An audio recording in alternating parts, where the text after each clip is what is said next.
الو، السلام عليكم. عليكم السلام. شلونك خويا هسام؟ واخدي لك عيني. عند هاي مال الرعاية اعطوني رقمك وقالوا هو يشوفه. عيني؟ شنو هي مال الرعاية؟ لا تقولي لي سهل. ما ادري خويا، هو قالوا لي هو حسامي يشوفها لك المعاملة. انا انقطع صار له شهر. ها؟ صار له شهر انقطع راتبي. ليش خاف ما لحقتك؟ ما اعرف، هو قالوا لي حسام هو يشوفها لك قبل. شنو الاسباب؟ يعني انت عندك واتساب؟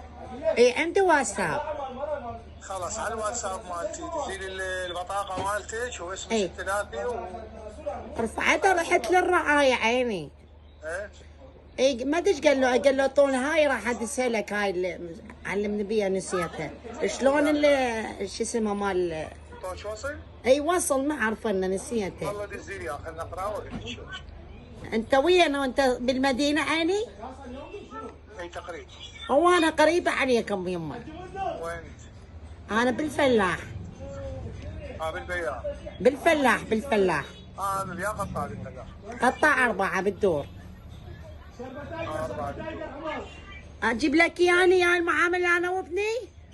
لا يوم شنو من جاية تدزي لي على الواتساب خليني اشوفه وانا اقول لك. ما اعرف الا يجي هو ابني يشوفه. يلا من يجي قولي لي يمه ودي هاي بالواتساب. هذه يا هو قاعد يمنا، انطيك اياه. اعطيني.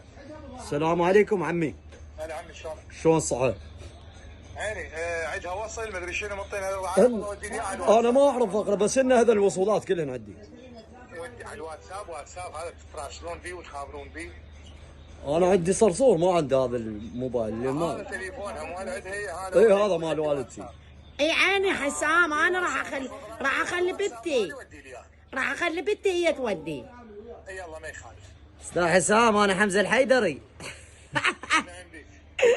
يبعد قلبي يمه.